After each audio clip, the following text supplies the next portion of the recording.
it's Helen O'Connor and welcome to our first ever crafty quickie. Well, what's it all about? Well, the thing is, I've got ideas as long as my arm, I've got inspiration coming out of my ears, and I thought, why not share it with you all? Now, I was hoping to be on Facebook Live. My friend said, just go along, press the button. Could I find the button? No, I'm serious. I really couldn't find that button. But never mind. I've managed to set up my own little video, and hopefully this will be the first one of many. Hopefully you'll share your ideas with me as well, and we can all do a little bit of crafty quickies. So the first one I thought of doing really was, we're all doing these bracelets from my very first YouTube, which is the Wirehimo, and we've really enjoyed, well, I've really enjoyed doing them, but people have come back to me and said, love the bracelets, love doing the Wirehimo, but we're getting a bit sick of it now. Is there anything else we can do with all these braids? And of course there is. There's loads to do. So today really is about not just inspiring you, but just showing you how versatile Wirehimo can be. Now, we've been using these little boards in our video to make all these bracelets. And another question that always comes back to me is, when we're doing the tensions on the wires, because we're practicing and practicing and practicing, we're ending up with loads and loads and loads. A bit like this really, where you've got all these loose wires. What can I do? Well, this is what I'm going to show you today. So out of my little bundle here, which I've been practicing my little tensions on as well, we can take, I think I'll take this one. And I'm going to show you how versatile it can be. It really is easy. Got to remember I'm attached. All right. So I'm going to, I think first of all, I'm going to just, bear with. We would just pop you down. Bit more. There. I think that'll work for you a bit better. Maybe a little bit more. Yeah, okay. We'll get through these technical bits in the first one, I'm sure. All right, so what we've got then is our wires. It's exactly the same as on the YouTube and your very first bracelet. And we're going to utilise it now in different manners.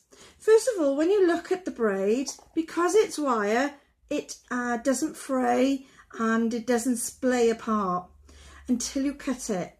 So we're going to cut this. I'm going to show you how easy it is to cut. I'm using my flat nose shear pliers here, and you will see that we get a nice sharp cut. Now the only problem that I can envisage is if you cut too high, it will sort of open up. It won't unravel, but it will open up. So to stop that, because we need a nice clean edge, if you just sort of come down, say one braid in, so a nice clean snippy off straight across, we end up with a nice finish there, and we've got our little ends there. Now don't chuck these away, because there's so much you can do with these little ends as well. Make great pendants. So here I am now with my little cutty off end, and the first thing I'm going to do now is I'm going to measure up about, so I'm not worried at this stage about if it's wonky or not. I am going straight in for a cut. I'm going to measure up, say, let's do a good 5 centimetres. 5 centimetres to start with, and you can see then what I'm going to do. So I've taken 5 centimetres here, and you think, well, what use is 5 centimetres? Well, if you take your 5 centimetres and you just roll the end, now when I roll the end, I don't go right to the end. I don't want to flatten and again spread out those wires. I want to keep them intact as much as possible. So I'm putting my round nose pliers right on the end there, and I'm rolling in. Rolling in. I've got to say the Zuron and these are beadle-on pliers are so sturdy for wire work. It really is great. So I'm rolling in there.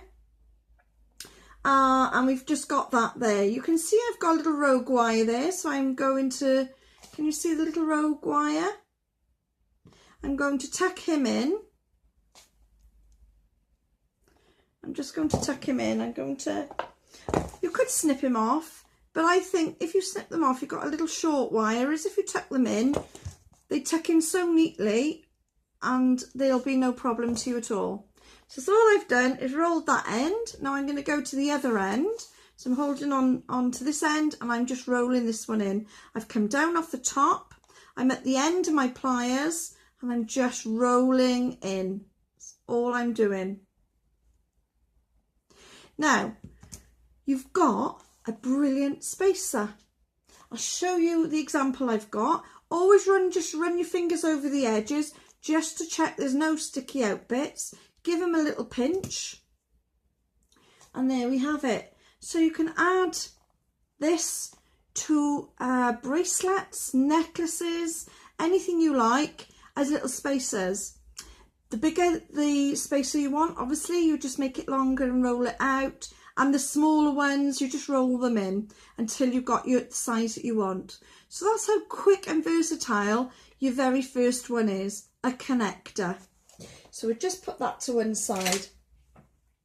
Now we're still left with a big long strand. So what I want to do with this big long strand is I want to measure now. I'm going to measure about, I need about 18 centimetres. So I'm going to do, so this is 18 centimetres I'm going to do roughly. So it's 14, 15, 16, 17, 18, roughly. You don't want no less, so we could go a little bit more. Just go a little bit more there, snip him off, and we've got another pendant waiting to happen there, and I'll take you through that as well today. Okay, so there we have it. Now he's a bit wonky. We have been playing with him, and he's got a bit of a wonking. What can we do? Right, there's a couple of things you can do. You can just go in with your flat nose pliers and you can just, let me show you, just tweak and just sort of if there's any sort of braids that are sticking out, you can really just tweak it like that, which is perfectly fine. You can get your hammer and your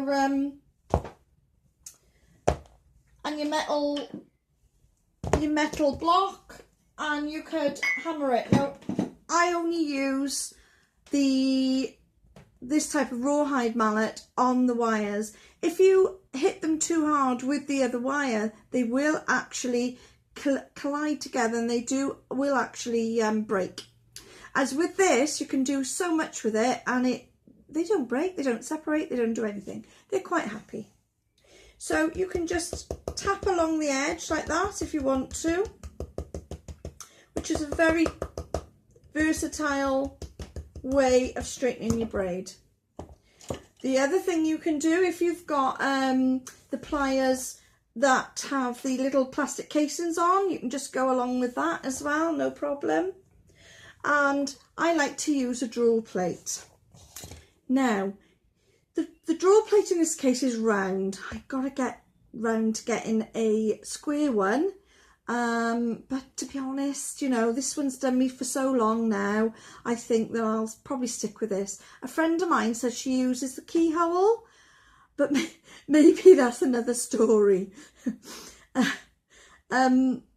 So where was I? The draw plate. The draw plate at the front, you know, it's got the front where you take the wires through, because the edges are slightly rounded in, so it'll draw the wire through.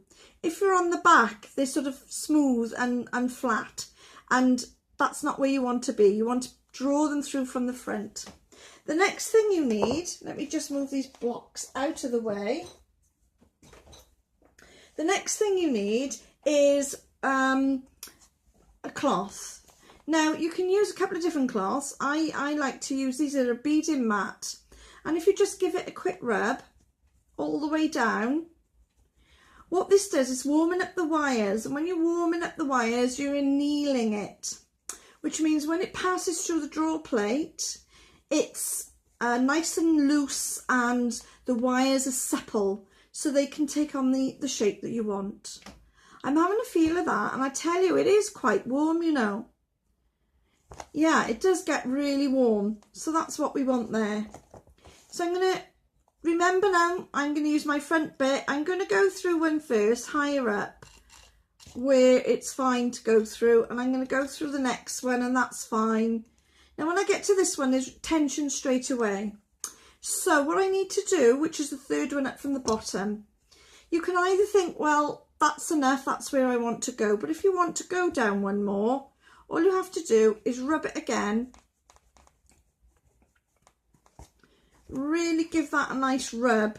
Pop it in while it's still warm, and you'll see already, even with my fingers, I can start to draw it out. A couple of times through there, and I'm happy with that. If you want to go down smaller, of course you can, and all that'll happen with Wirehimo is the edges will start to curl in, and you actually start getting a round braid. Okay, it's not like the Viking knit where it actually will stretch out. It won't actually get any longer. It'll just squash around into more of a ball shape because of the shape of the draw plate. Right, so we're at that stage now where I'm happy enough that I can play with this some more. We're going to go through a bracelet stage in a minute. So I'm happy at the moment that with this sort of braid. So we've got our 18 centimetre braid there, and you think, well, 18 centimetres does sound a hell of a lot. But what we're going to do, we're going to just very quickly and very easily, as we did with the spacers, just take my round nose pliers to the end of the wire and give them a roll in.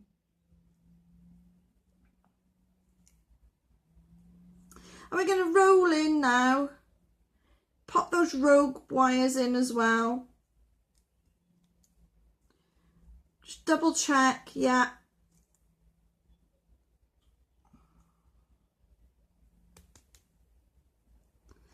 There we go, all in there. I'm sure that's nice now. Yes, it is.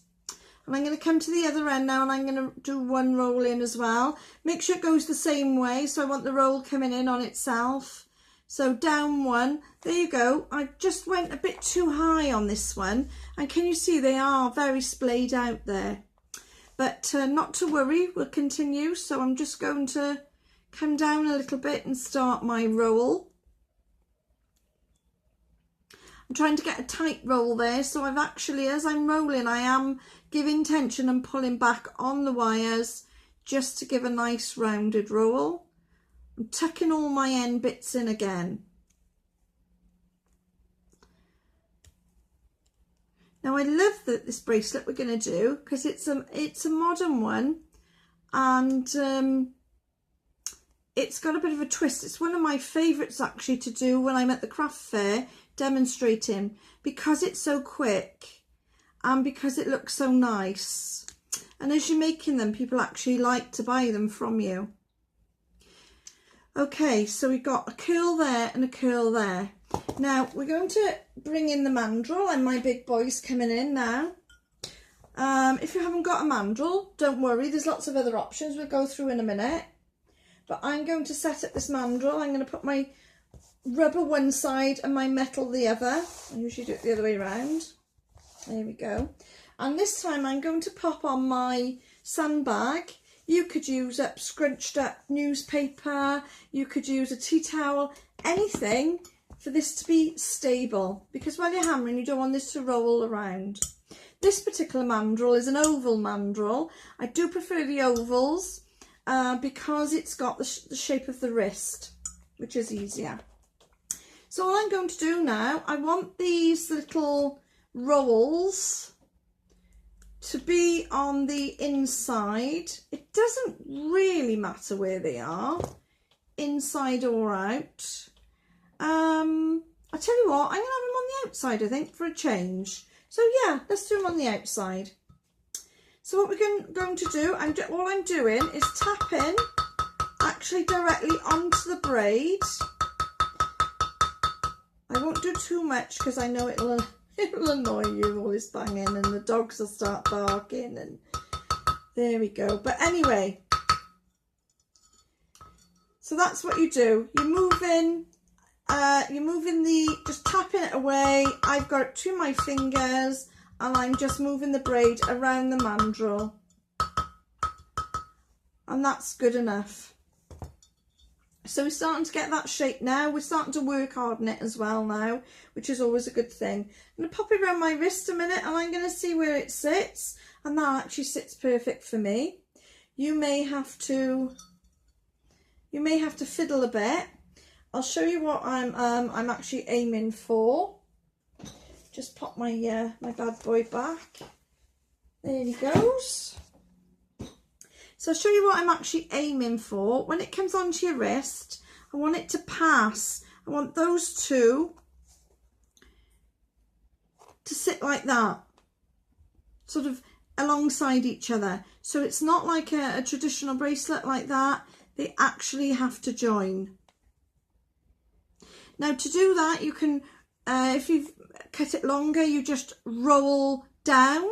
And obviously if you've cut it too short, you just make your holes a bit smaller. So all I'm going to do now is really squash those in now, because I'm happy where they are.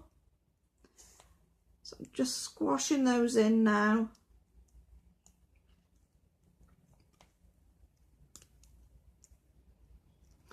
Making sure again all those wires are tucked in, and any rogue wires are tucked in. I can see one there which I want to just roll in.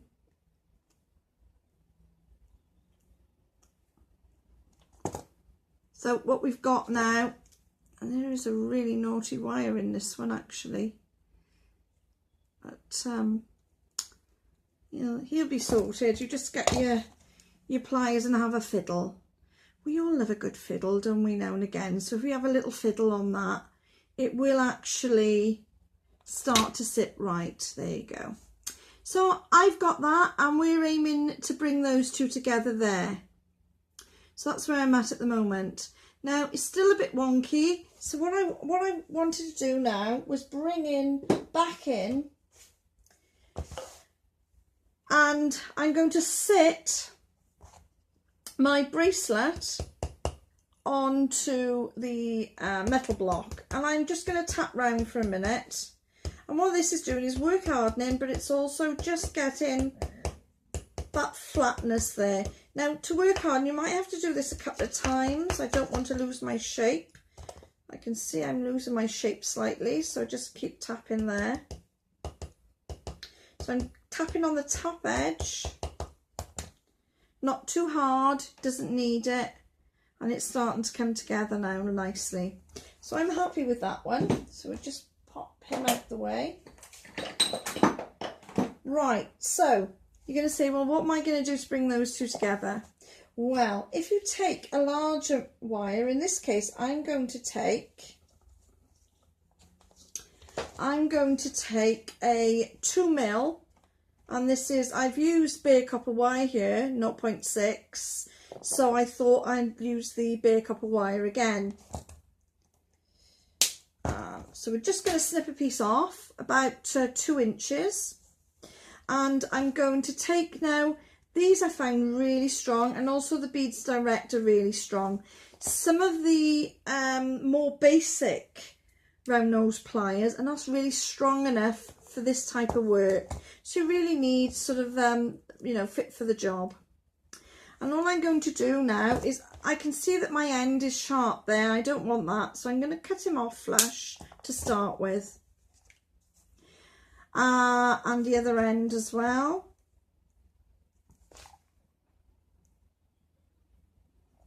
There you go. Ooh, nearly took out the lamp then. thought I'd knocked it downwards, but it did shoot off around the studio. So I've got the wire and it's naturally curving that way, so we can use that to our advantage. So I'm going to continue the curl. I'm taking my round nose pliers and I'm curling the end round. And then what you've got to remember is with this particular wire, it is so heavy that you work hard on it straight away and it does go solid.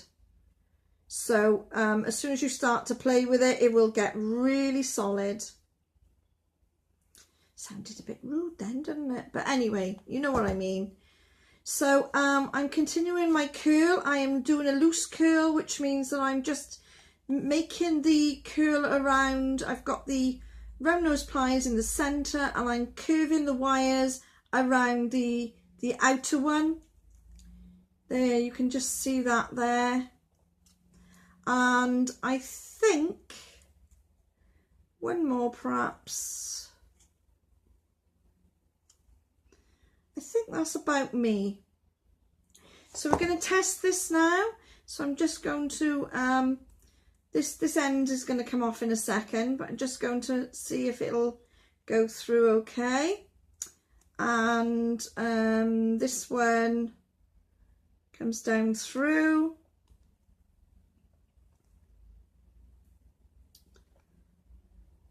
Just checking it. I can see I need it a little bit open there. I'm actually going to cut some of that curl. There we go. So all I did then was take a little bit off the center. It wasn't allowing my wires to go around. It can sit like that or it can sit on top. I prefer them to sit on top. Okay, I think we're there now.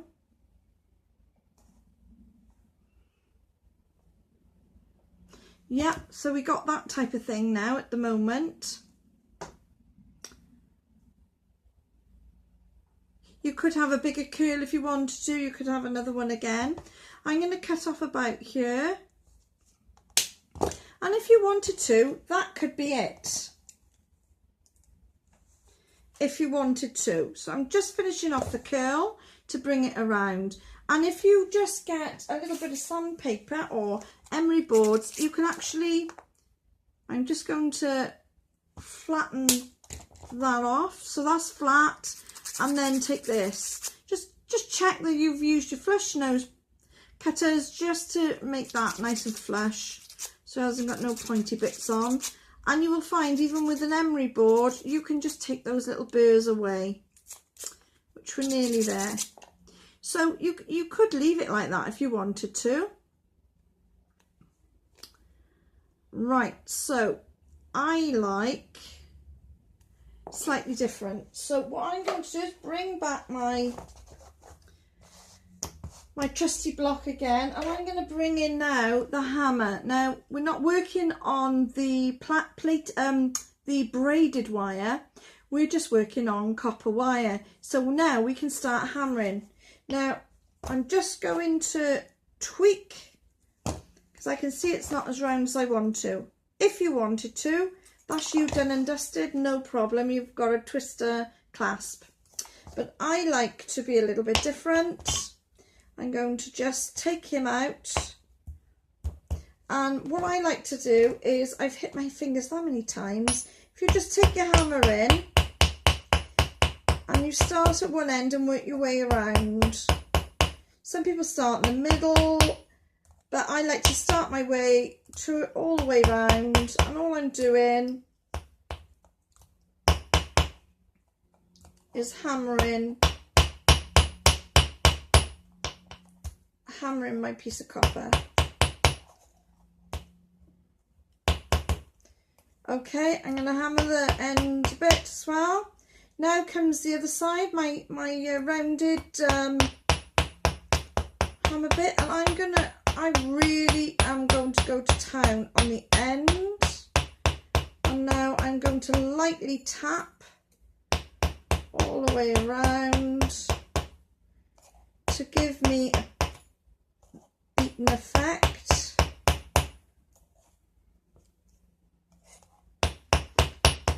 don't know if you can see that coming along now.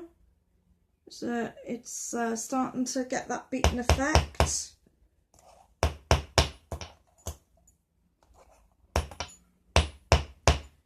Just check that I get that centre piece done.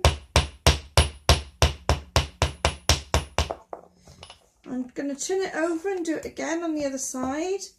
I want the end section to be flat so it doesn't actually, and what I'm doing is I'm striking and rolling. When you strike and roll, it flattens the end. Strike and roll, there you go, nice and flat there. And I'm going to strike and roll now a little bit along. So the first side I just hammered down through, the second side I'm doing a little bit of striking and rolling. Same sort of texture, now I'm just flattening it out a bit. I didn't do it on the first side because I wanted to flatten that end off. I may not have been able to do that, and I may have had to have gone too far. Now, I think I'm happy with that. So I've got striking both sides. Yeah, I think I'm happy with that. Now that makes a great earring as well, so it's quite a versatile idea. Just a squiggle like that. Now you'll find that these now won't fit because we've gone now from a round hole to we need a flatter hole, and all you do is you go in with your, I've got my flat nose, pointy nose pliers here. I'm going in and I'm just giving that a tweak, and I'm just again flatten them down much as possible inside, just to give me that fit perfect. And a little bit of struggle on that side, so I'm going to tweak it again. Just take that out there, try it again, perfect. So we've got two sides now where our flat piece will go through. So I'm going to bring it together. I start by putting it through one like that, and I start rolling, and as it reaches over, so I'll do it again, your side, I pop that in to one side and start rolling, and as it meets the other side it goes in, and you keep rolling and you keep rolling and you keep rolling and you keep rolling and you keep rolling and you keep rolling, and there's your bracelet. You can have it either way, no problem. And I'm really pleased with that. Of course you could change its colour if you wanted to, you could patina it, there's lots you can do with it as well. But I think that's a really nice quick bracelet to make, and considering you're only using your offcuts and your pieces, you know, you could sell that at quite a nice price as well, or give it away as a gift. So that's that one done. And I was going to show you a very quick way of doing a pendant, but maybe we'll look at pendants as a whole. So we've got this lovely bracelet here. We've got this idea of having them as spacers, and the other idea is to have them as sections in a necklace. So all I've done again is rolled the ends, it's slightly longer, and you'll find that because it's a braid, you are able to put make holes, but you're not making holes actually in the braid. They actually start to splay apart slightly, and they don't affect the actual design at all. So it means that you could put a little rod or a little hole in there, put little jump rings on, and you can do different sections. So this is made out of my practice piece, and so is this. Well, I think that's about all for now. Bear with a sec when I get back to normal. Well, I think that's about it for now. And it was so lovely that you were able to join me. If there's any questions, please pop them on the page. And Helen O'Connor, the professional page, Helen O'Connor. And of course, I will answer all your questions and hopefully see you very soon at one of the craft fairs as well. So until the next time, bye.